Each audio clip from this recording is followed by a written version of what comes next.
At this point, it seems like everything has been said about TobyFox's Undertale. So let's say some more things about Undertale.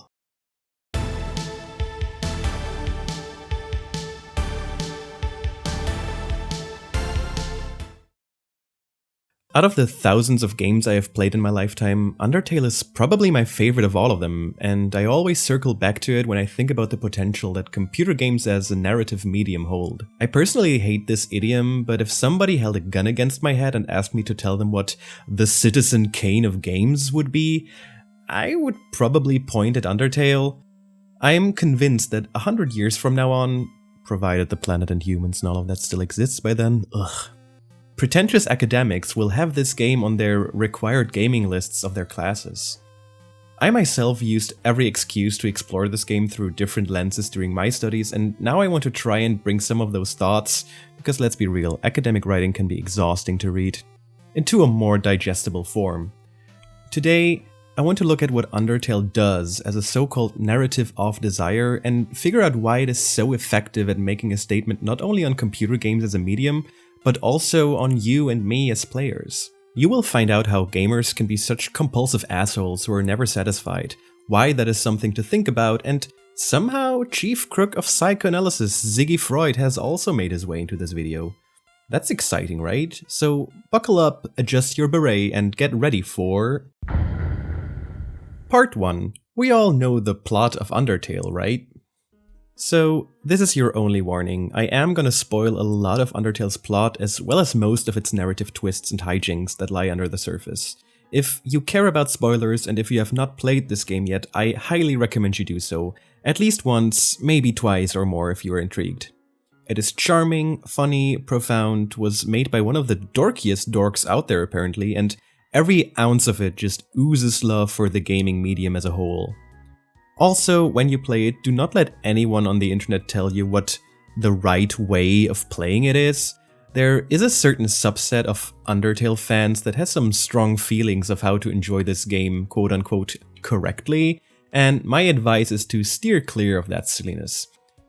Anyway, if you go play it now, have a grand time, and send my regards to the snowman. One playthrough of Undertale later. Let's begin with a quick recap of what Undertale is about on the level of plot. A human child ascends the peak of Mount Abbot, Abot. It's Toby backwards, that's why it's funny. A human child ascends the mountain, falls into a hole, and lands in the capital U underground, the land where capital M monsters live. Humans can get in, but monsters cannot get out due to a barrier put there by the humans in the aftermath of a war between the two races. The human child's main motivation is to find a way out of the underground and back into the human world. On their travels, the human child and the player get to know the denizens of this magical realm, potentially befriend them, and find out that all they want is to be free and live in peace. You know, Undertale does this very subversive thing of making you ask yourself, who is the monster and who is the man? Yeah, we've never seen that in fiction before. One way or another, the human child escapes from the underground and yeah, that's basically it. Part 2. Linearity, narrative desire, and the multiverse! So, it seems like Undertale is just good, clean fantasy fun, right? Well, yes and no, because much like an overdone meme, this game has layers. One notable thing about Undertale is that it is rather linear, especially for framing itself as an RPG. A genre that usually carries the connotation of long, winding, repetitive side quests and other distractions. Your average RPG can take dozens and dozens of hours to finish, while a single playthrough of Undertale checks in at around 6 to 10 hours depending on your playstyle. It is as straightforward as something calling itself an RPG can get. Or is it? This is as good a time as any to introduce the term narrative of desire. In his work, Reading for the Plot, Design and Intention and Narrative, Peter Brooks says, "Desire is always there at the start of a narrative, often in a state of initial arousal, often having reached a state of intensity such that movement must be created, action undertaken, change begun." If you think about it, this designation as narrative of desire as a narrative that evokes movement, action, change, almost seems like a no-brainer. Obviously, in a narrative, at least on the less experimental end of the spectrum, things have to happen. That's why we generally engage with them, right? Ideally, any given narrative hooks us with its premise, thereby kindling a desire for narrative in us. It is something you can find in most works of art that put an emphasis on their plot. A series of and then whats that ultimately lead to the narrative conclusion.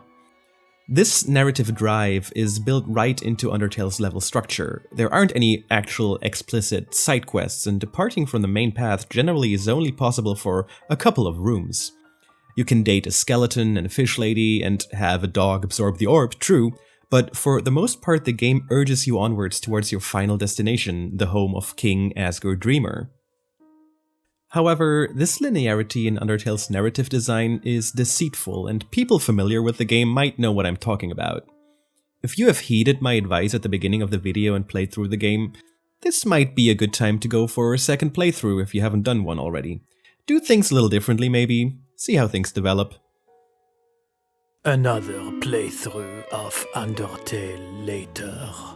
One defining aspect of Undertale's narrative is the fact that the player's decisions throughout the game shape the plot in different ways. During combat, they have the choice to either kill or spare monsters, and depending on which way and how many monsters are killed or spared, the plot branches in numerous different ways. There are 3 main endings depending on your decisions, and each of those can have minor or major narrative sub-branches. According to this flowchart, which I admit I have not had the time to 100% fact-check myself, there are 93 endings to Undertale. Add to that the plenitude of variations and dialogues during the game, and there is a myriad of ways the narrative can unfold based on your actions and your preferred playstyle. This idea of diverging narrative branches isn't entirely novel, neither in nor outside the computer game medium. In 1941, Jorge Luis Borges envisioned a similar concept in his short story The Garden of Forking Paths. This story is not the first, but definitely one of the most influential instances of discussing such branching narrative paths. On surface level, it is a World War I quasi-espionage thriller, but a large section of it is concerned with an undecipherable novel of the fictional Cui Pen, who wanted to 1. Write a great novel, and 2. Build a great labyrinth. But nobody could ever make sense of his writing, and the labyrinth was never found. As it turns out, the novel is the labyrinth, and it contains the vast array of decisions its characters can make, leading to an infinite series of times in a dizzily growing, ever-spreading network of diverging, converging, and parallel times. You know, multiverses. Like in the comics. Ain't that fun? But yeah, at least since then, the stories of multiple possible plot branches, parallel timelines, and several equally valid narrative outcomes have been a staple of fiction. There are films like Run Lola Run or Mr. Nobody, games like Mass Effect or, I don't know, Goosebumps Choose Your Own Adventure books? Remember those? In German they're called Gänsehaut. I had a lot of fun with them, great stuff, high art, 10 out of 10. Anyway.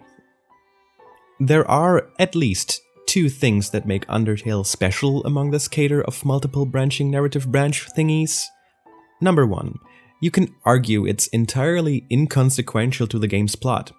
If you have played the game without any prior information, which I guess is hard to do these days, and just did a run however way you pleased, you might not even notice that there are branching narrative paths or that there are any secrets to uncover. At the very end, you might get a hint that there is a quote-unquote better ending to be found, but at this point you might be like, I had a good time, don't want to go through it all again, it was a fun ride, gonna go back to Fortnite. And that would be entirely fine. Undertale works as a short and sweet fairy tale in Monsterland with skeletons and dogs and implied child murder. Number 2. The multiple branching paths of the game do not necessarily give more depth to the plot and its characters.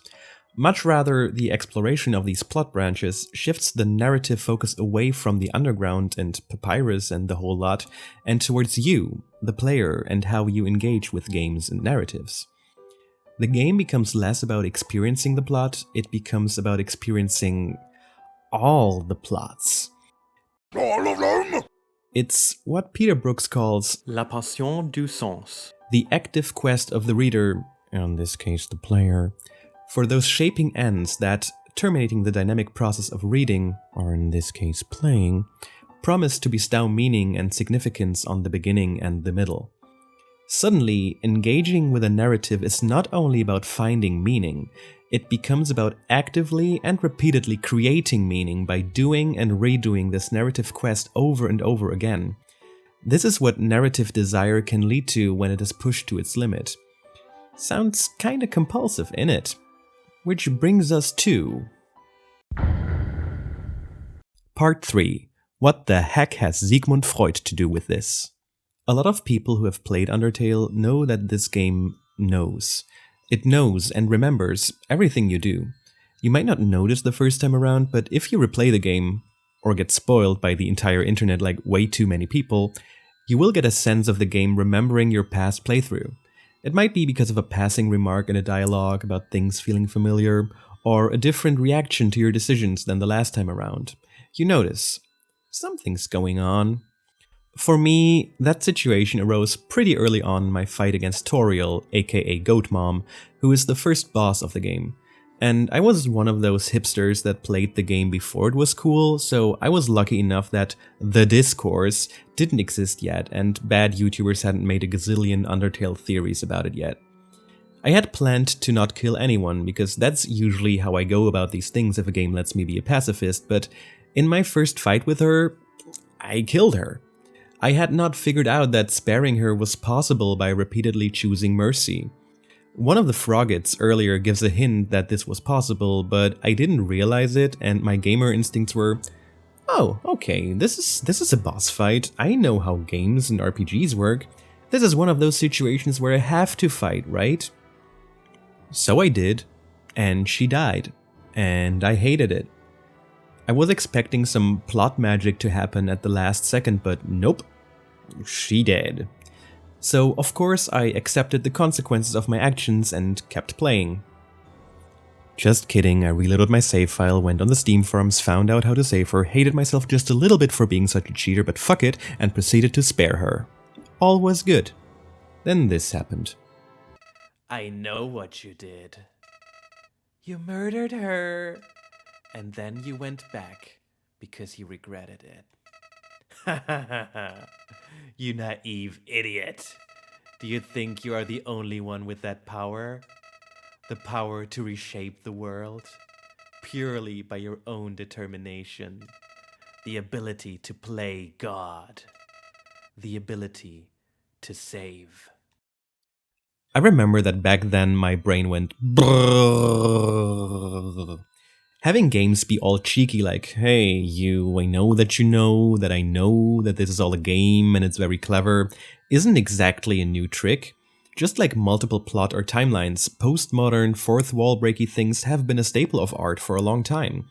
But Undertale makes this winking at the player an integral part of its own narrative that focuses less on the characters in the plot and more on the person sitting in front of the screen. Apparently you, the player, are a character in this narrative. You have the power to save the game and reset the history of the game world if you want. And the game knows this. So this could lead to some interesting narrative explorations, couldn't it? Maybe even in a way that lets us talk about some old-timey psychoanalysts, huh? So let's talk about how Ziggy Freud ties into all this. First, I gotta admit, I cheated a bit. Freud isn't directly tied into this academic network of pretentious shenanigans, but our friend Peter Brooks, who I mentioned earlier, analyzed Freud's hugely influential work Beyond the Pleasure Principle, and then looked at how people enjoy, engage with, and consume narratives, and he was like, I could make an academia out of this. For a long time, Freud's contributions to psychoanalysis have been harshly criticized for being questionably scientific, for the most part anecdotal, and all sorts of problematic. But that doesn't mean that this train wreck of self-congratulatory big-brain science dudeness can't be salvaged in other ways. Brooks focused on three key devices of Freudian psychoanalysis: the pleasure principle, the death drive, and repetition compulsion. To briefly oversimplify, originally Freud was like, yeah, people generally want to gain pleasure and avoid displeasure. That's the pleasure principle. Then he worked with a lot of World War I veterans who somehow tended to relive and reimagine their war trauma and explicitly and repeatedly brought themselves into situations and mental states that would trigger these experiences. That's repetition compulsion. Freud's theory then suggested that this repetition compulsion was an urge in organic life to restore an earlier state of things, which brought with it self-destructive thoughts and behaviors. These actions seemed to directly go against the pleasure principle. The hypothesis then was that through this repetition compulsion, subjects would try and gain mastery over their past and over their own mental and emotional disposition in order to assure the organism's path towards the end, i.e., death. Boom, death drive. Brooks looked at Freud's analysis and devised the idea of Freud's Masterplot, the Masterplot here being the lives of us humans from birth to death. We undertake then to read Beyond the Pleasure Principle as an essay about the dynamic interrelationship of ends and beginnings, and the kind of processes that constitute the middle. The enterprise may find a general sort of legitimation in the fact that Beyond the Pleasure Principle is in some sense Freud's own masterplot, the text in which he most fully lays out a total scheme of how life proceeds from beginning to end, and how each individual life in its own way repeats the masterplot. Brooks then goes on to liken this masterplot to the ways we as readers, or viewers, or listeners, or players, derive pleasure from narratives in anticipation of an ending and use these fictional narrative endings to give our own life narrative meaning and significance. The sense of a beginning, then, must in some important way be determined by the sense of an ending. We might say that we are able to read present moments, in literature and by extension in life, as endowed with narrative meaning only because we read them in anticipation of the structuring power of those endings that will retrospectively give them the order and significance of plot. However, we don't just read a book or watch a movie or play a game and are then just done and narratively satisfied, so to speak. We repeatedly and compulsively expose ourselves to the same and similar narratives. It gives us comfort on one hand, but on the other it also gives us the power, or at least the illusion of power, to make connections and sense of the narratives that we engage with and the narrative of our own lives. To state the matter baldly, rhyme, alliteration, assonance, meter, refrain, all the mnemonic elements of fictions and indeed most of its tropes are in some manner repetitions, which take us back in the text, which allow the ear, the eye, the mind to make connections between different textual moments. To see past and present as related and as establishing a future which will be noticeable as some variation in the pattern. Freud's death drive is then made analogous to the ending of narratives. Narrative conclusions that give us satisfaction and pleasure and also give meaning to everything we have just experienced. However, we do not only yearn for the ending of a narrative, no, we long for the correct ending. The narrative must tend towards its end, seek illumination in its own death. Yet this must be the right death, the correct end. The complication of the detour is related to the danger of short circuit, the danger of reaching the end too quickly, of achieving the improper death. By extension, our own narrative death drive makes us yearn not for death, but the correct death. In this manner, one could say that the repetition compulsion and the death instinct serve the pleasure principle. The organisms must live in order to die in the proper manner, to die the right death. Having waded through all of this academic smart talkiness, you can easily see where computer games fit into this picture, right? We have already discussed how branching paths and multiple plotlines aren't exactly new in the medium. Depending on the choices you make, your player skill, or the amounts of secrets you have unlocked, a lot of games offer various outcomes to their narratives. For some games, for example RPGs like the Fallout games or horror games like Silent Hill, these different outcomes are not necessarily set in a hierarchical order. They mostly stand on their own and are all equally valid conclusions based on the way you have played the game and offer different angles for interpretation of what happened. Maybe the dog is just a representation of my inner turmoil. We all have an inner dog, puppeteering us through life, sabotaging us at each crossroads. Maybe I'm the dog! Then there's games, most often dating sims and visual novel games, where the unlocking of different endings becomes the whole point of the game, and there are more or less clear distinctions between good and bad endings, often including an actually true ending that marks the proper conclusion of the narrative. The Zero Escape trilogy or the Nier and Drakengard games come to mind here. These games make it essential that you keep playing after you have finished the game, because there is a better, truer, more correct ending. In these games, repetition compulsion is not a side effect, but a purposeful feature of the game design. There is always more to see, a deeper truth to be found, a more correct death to die. Part 4. Stop playing the game, will you? Undertale takes these quasi-Freudian notions, ramps them up to 11, flips them on their head, and flips you the bird because you deserve it, you horrible gamer person. Undertale also has a quote-unquote true ending, a so-called true pacifist run where you kill absolutely nobody over the course of the game. Here, most of the game's plot aspects are unraveled, almost all of the character arcs are resolved, and everyone gets their happy ending. Nobody had to die, all the kooky characters escaped the underground, we have a floofy goat mom and pie, and all was well. Or was it? Like I said before, the game knows and remembers the decisions that you make, and similarly, the game is aware of itself being a game and makes this too part of its narrative. The true pacifist route is where any player will inevitably notice that the game is pulling a clever fourth wall-breaky shenanigan. If you have killed nobody up to the boss fight against this, and then decide to spare Flowey, he approaches you after the credits and tells you that there might be a way to get a quote-unquote better ending. Flowey knows you're a gamer, he knows what tickles your big old gamer brain, so of course you load up your save file and get to the truest and best ending there is.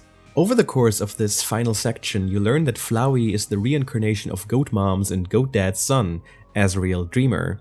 He was also good friends with the first human who ever fell down into the underground years ago, a kid that has weird murder vibes and oddly seems to have the very same name you typed in at the beginning of the game. That's peculiar, isn't it? Footnote: yeah, I know there's like this canon name of Kara or Chara, I don't know, but for the sake of argument, it's pretty cool that like it's just the same name that you typed in the beginning. It's kind of a thing, and also TobyFox totally recommended that you type in your own name, so forget about it. Due to an overdose of determination, it's a whole thing, I won't get into it here, just, stay determined. Flowey has gained the ability to save and reset. That is, until this little kid fell down and gets controlled by the first child, i.e. you. Your own determination overrides Flowey's, which is why you gain the power to save and reset the game as you please. This determination thing is a double-edged sword. On one hand, it is the determination to overcome hardships, to not give up, to see things through. On the other hand, it is the determination to Make this game as hard as you can and squeeze every little bit of fun and lore and enjoyment out of it. At the end of a true pacifist run, Azrael absorbs the souls of all the creatures of the underground to reveal, in legit anime fashion, his true form. Azrael's scheme is aimed at regaining the power over the game's reality because he wants to keep playing with his old friend, the first child, or rather, you. He knows that if you quote-unquote win the game, you won't play with him anymore. When you overcome Azrael through love, friendship, and determination, he admits defeat. He realizes the error of his ways, accepts that he has been selfish and obsessive, and releases everybody's souls. We hug the poor misguided kid and take a jolly good stroll out into the outside world. The credits roll, you pat yourself on the back and close the game. But wait, maybe there's more cool shit to see, right? So you open the game again and... Hi. Seems as if everyone is perfectly happy. Monsters have returned to the surface.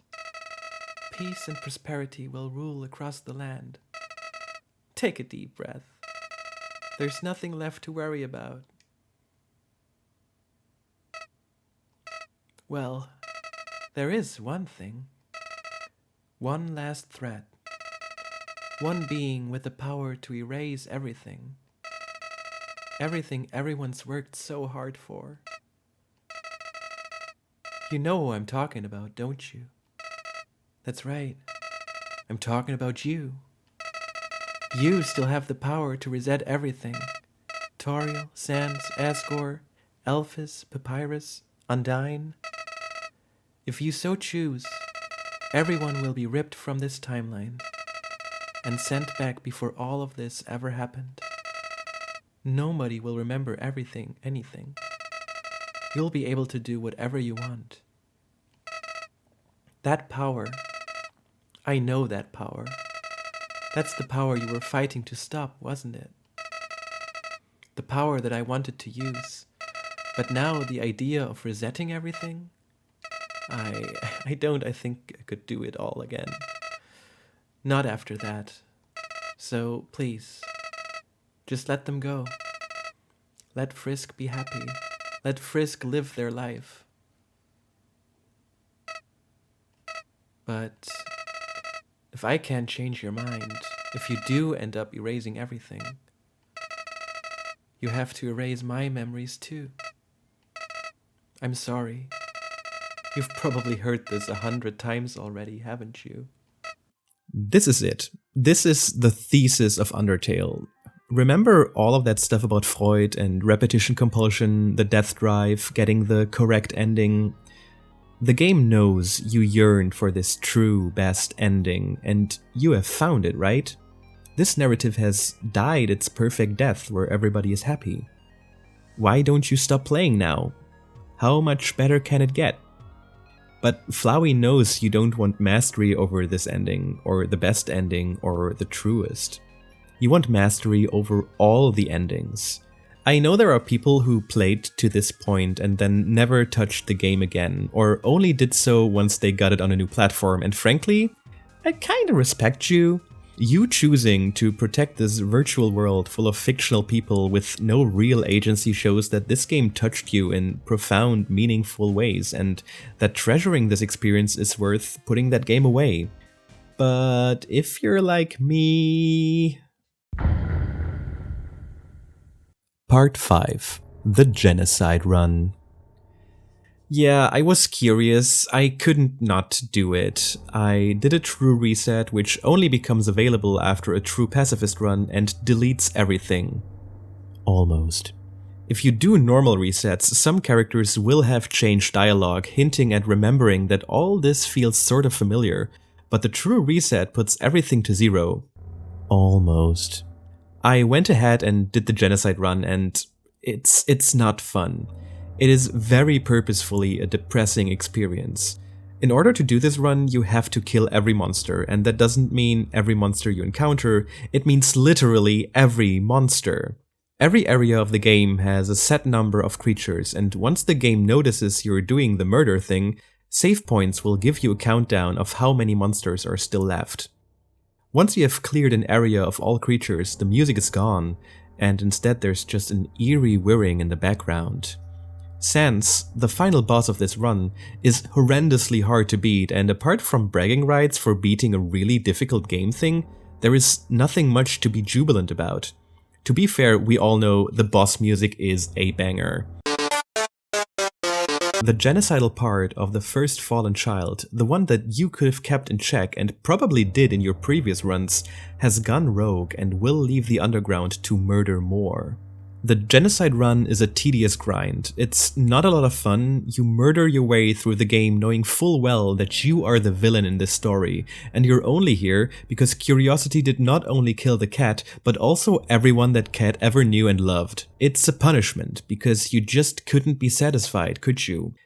At the end of the Genocide route, Flowey approaches you again and tells you about how he did what you have been doing. First, he saved everyone and got bored. So he decided to kill everyone. And now, finally, you are here to see this murderous project through. In the end, even Flowey realizes that you have become a tad too creepy and is suddenly, and rightfully, scared for his life. Once you finish this run and you boot up the game, you're greeted by a black screen and static noise. If you want to continue the game, you then have to wait for literally 10 minutes before it even lets you do anything again. In my opinion, this ballsy move does not get enough credit. A game flat out refusing to let you play it just to drive its point home. 10 minutes might not sound like a lot, but imagine you got here and you didn't know that you had to wait for so long. You probably wouldn't do it, right? You'd think the game is making an ass of you. It is. And uninstall it or something. I love how committed the entire Genocide route is to making you miserable about your decision. After you have waited for 10 minutes, the first child talks to you again and offers you a deal. Restoring the world in exchange for your soul. Of course, you will not literally lose your soul, supposedly. But if you do that, your file will be forever tainted, and if you reject the offer, the game makes you wait another 10 minutes. Remember how earlier I said that a true reset only almost resets everything to zero? Honey, you've got a big storm coming. If you do another true pacifist run after this one, the ending will be slightly altered.